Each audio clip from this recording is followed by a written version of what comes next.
Este capítulo está basado en Mateo 5 y 17 hasta el 48 y 19, 3 hasta el 9.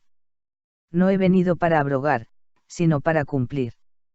Fue Cristo quien, en medio del trueno y el fuego, proclamó la ley en el monte Sinaí.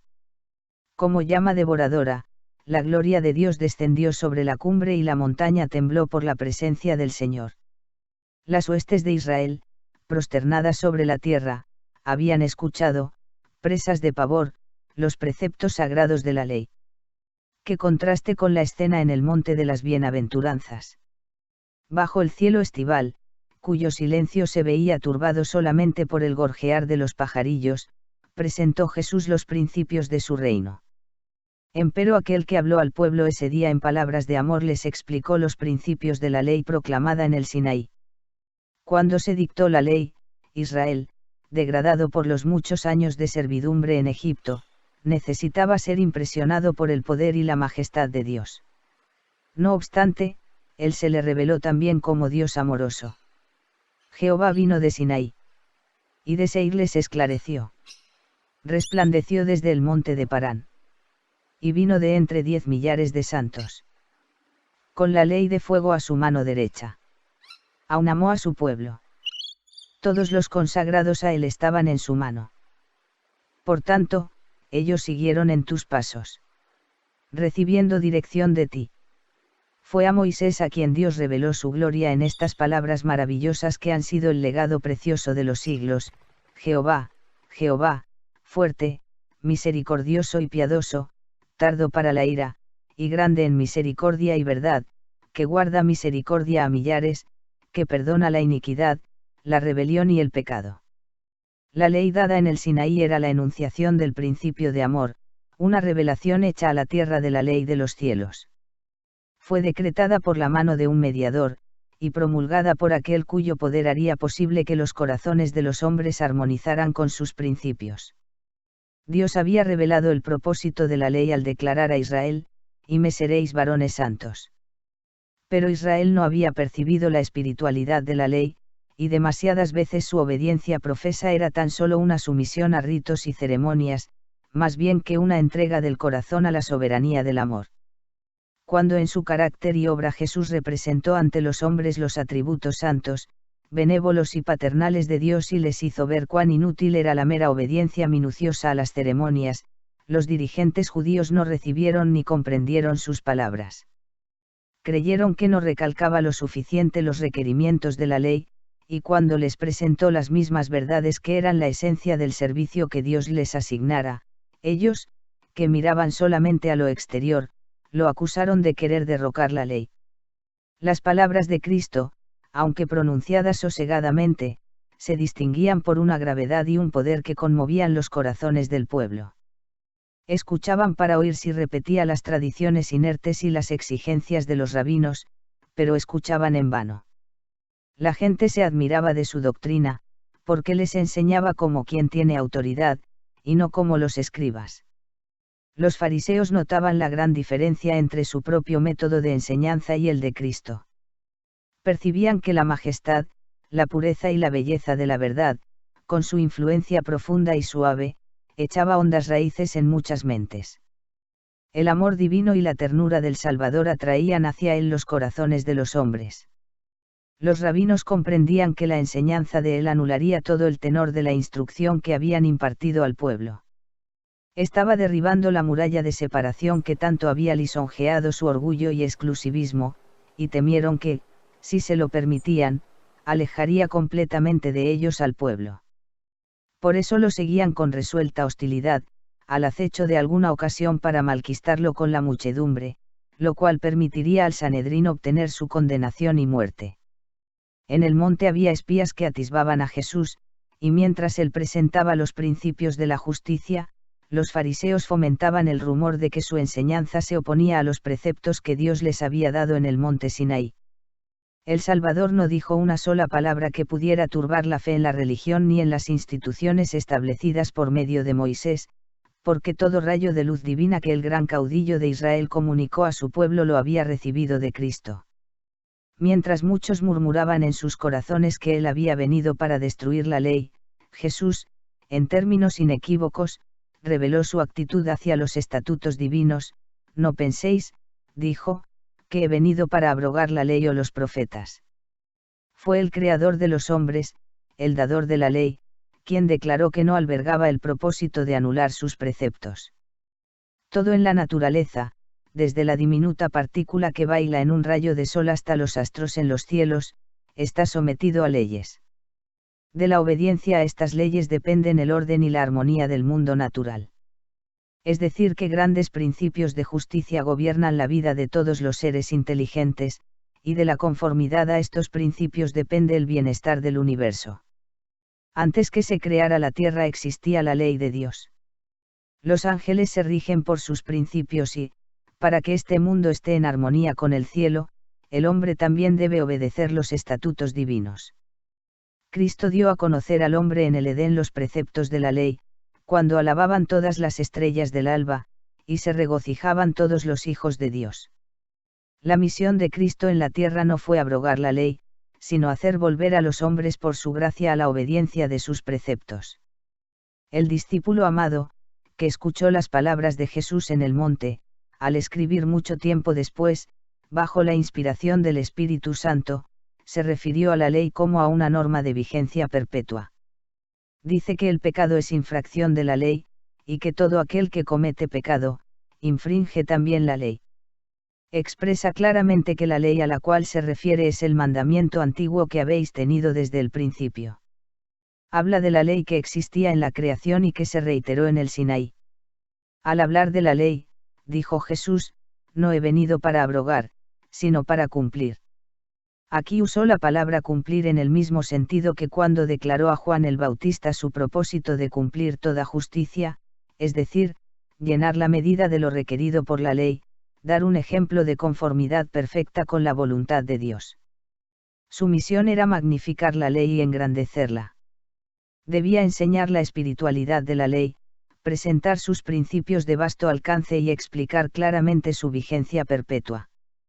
La belleza divina del carácter de Cristo, de quien los hombres más nobles y más amables son tan solo un pálido reflejo, de quien escribió Salomón, por el espíritu de inspiración, que es el señalado entre 10.000, y todo el codiciable, de quien David, viéndolo en visión profética, dijo, más hermoso eres que los hijos de los hombres, Jesús, la imagen de la persona del Padre, el esplendor de su gloria, el que fue abnegado redentor en toda su peregrinación de amor en el mundo, era una representación viva del carácter de la ley de Dios. En su vida se manifestó el hecho de que el amor nacido en el cielo, los principios fundamentales de Cristo, sirven de base a las leyes de rectitud eterna. Hasta que pasen el cielo y la tierra, dijo Jesús, ni una jota ni una tilde pasará de la ley, hasta que todo se haya cumplido. Por su propia obediencia a la ley, Jesús atestiguó su carácter inalterable y demostró que con su gracia puede obedecerla perfectamente todo hijo e hija de Adán. En el monte declaró que ni la jota más insignificante desaparecería de la ley hasta que todo se hubiera cumplido, a saber, todas las cosas que afectan a la raza humana, todo lo que se refiere al plan de redención. No enseña que la ley haya de ser abrogada alguna vez, sino que, a fin de que nadie suponga que era su misión abrogar los preceptos de la ley, dirige el ojo al más lejano confín del horizonte del hombre y nos asegura que hasta que se llegue a ese punto, la ley conservará su autoridad.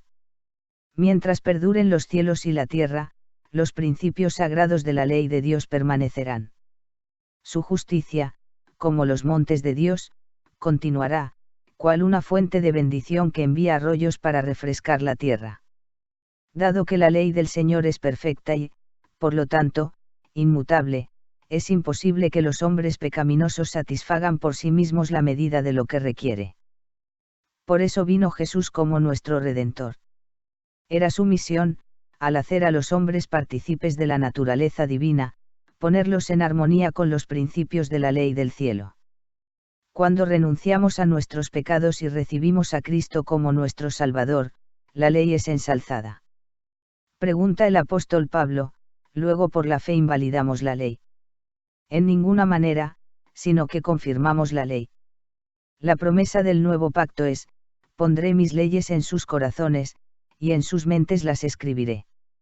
Mientras que con la muerte de Cristo iba a desaparecer el sistema de los símbolos que señalaban a Cristo como Cordero de Dios que iba a quitar el pecado del mundo, los principios de justicia expuestos en el Decálogo son tan inmutables como el trono eterno. No se ha suprimido un mandamiento, ni una jota o un tilde se ha cambiado. Estos principios que se comunicaron a los hombres en el paraíso como la ley suprema de la vida existirán sin sombra de cambio en el paraíso restaurado. Cuando el Edén vuelva a florecer en la tierra, la ley de amor dada por Dios será obedecida por todos debajo del sol. Para siempre, oh Jehová, permanece tu palabra en los cielos. Fieles son todos sus mandamientos, afirmados eternamente y para siempre, hechos en verdad y en rectitud. Hace ya mucho que he entendido tus testimonios, que para siempre los has establecido. Cualquiera que quebrante uno de estos mandamientos muy pequeños, y así enseñe a los hombres, muy pequeño será llamado en el reino de los cielos. Eso significa que no tendrá lugar en el reino, pues el que deliberadamente quebranta un mandamiento no guarda ninguno de ellos en espíritu ni en verdad. Porque cualquiera que guardare toda la ley, pero ofendiere en un punto, se hace culpable de todos. No es la magnitud del acto de desobediencia lo que constituye el pecado, sino el desacuerdo con la voluntad expresa de Dios en el detalle más mínimo, porque demuestra que todavía hay comunión entre el alma y el pecado.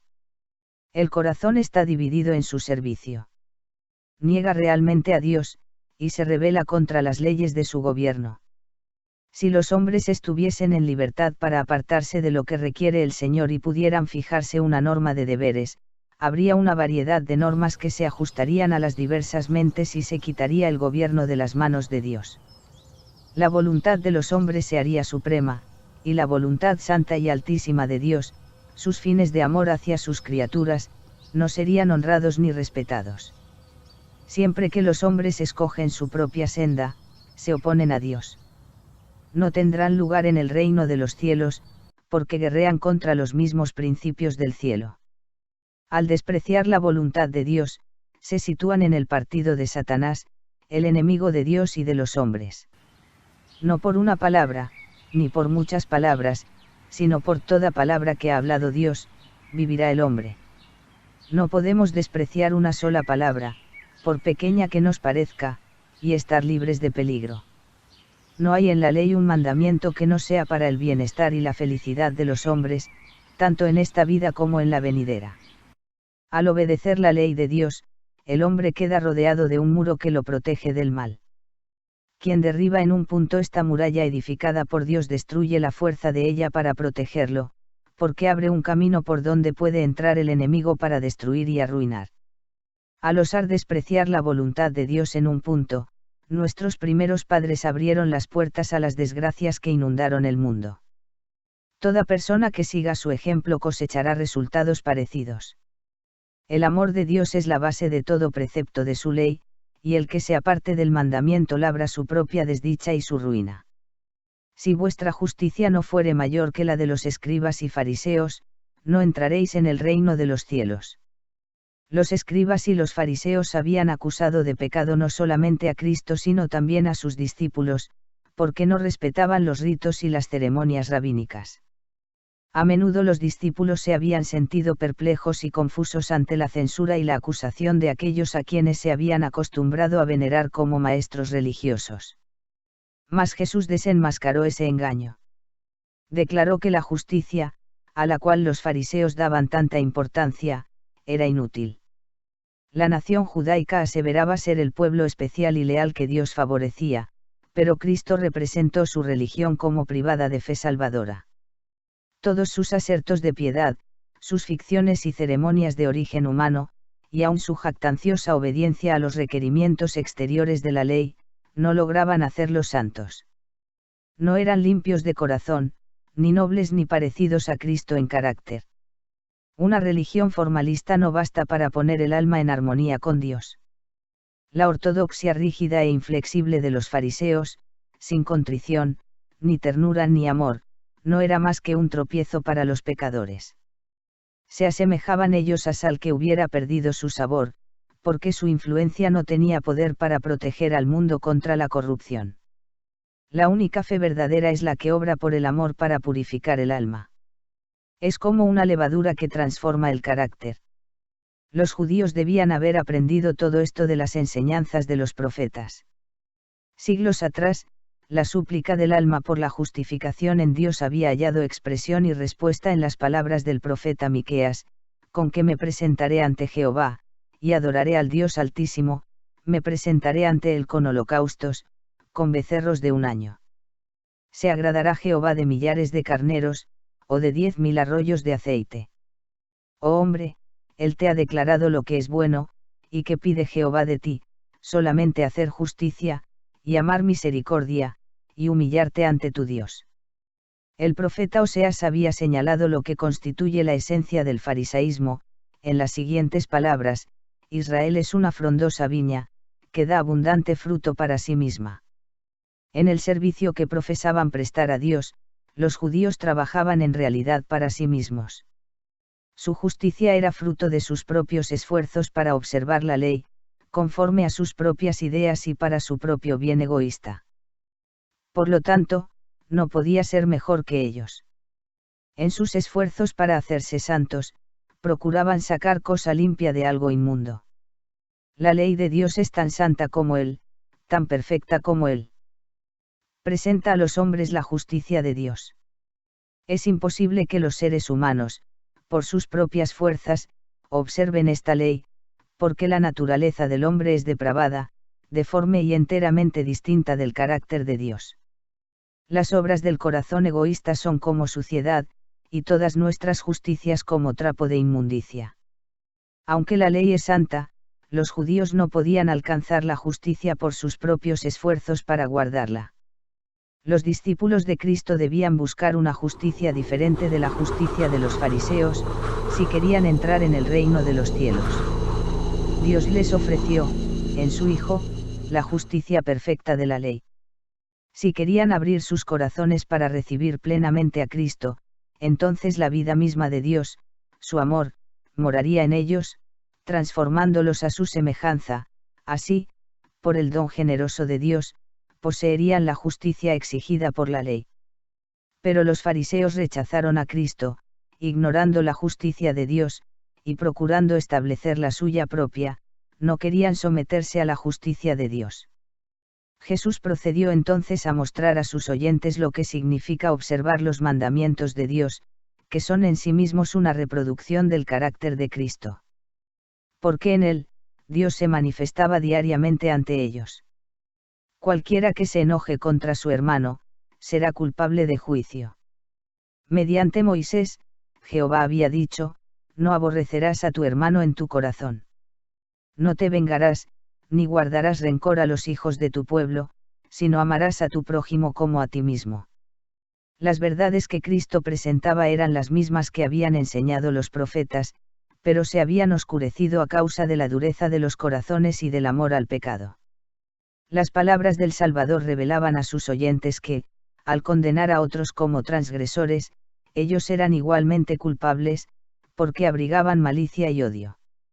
Al otro lado del mar, frente al lugar en que estaban congregados, se extendía la tierra de Basán, una región solitaria cuyos empinados desfiladeros y colinas boscosas eran desde mucho tiempo antes el escondite favorito de toda clase de criminales. La gente recordaba vívidamente las noticias de robos y asesinatos cometidos allí, y muchos denunciaban severamente a esos malhechores. Al mismo tiempo ellos mismos eran arrebatados y contenciosos, albergaban el odio más ciego hacia sus opresores romanos y se creían autorizados para aborrecer y despreciar a todos los demás pueblos, aun a sus compatriotas que no se conformaban a sus ideas en todas las cosas. En todo esto violaban la ley que ordena: no matarás. El espíritu de odio y de venganza tuvo origen en Satanás, y lo llevó a dar muerte al Hijo de Dios. Quienquiera que abrigue malicia u odio, abriga el mismo espíritu, y su fruto será la muerte. En el pensamiento vengativo yace latente la mala acción, así como la planta yace en la semilla. Todo aquel que aborrece a su hermano es homicida, y sabéis que ningún homicida tiene vida eterna permanente en él. Cualquiera que diga, necio, a su hermano, será culpable ante el concilio. En la dádiva de su Hijo para nuestra redención, Dios demostró cuánto valor atribuye a toda alma humana, y a nadie autoriza para hablar desdeñosamente de su semejante. Veremos defectos y debilidades en los que nos rodean, pero Dios reclama cada alma como su propiedad, por derecho de creación, y 2 veces suya por haberla comprado con la sangre preciosa de Cristo. Todos fueron creados a su imagen, y debemos tratar aún a los más degradados con respeto y ternura.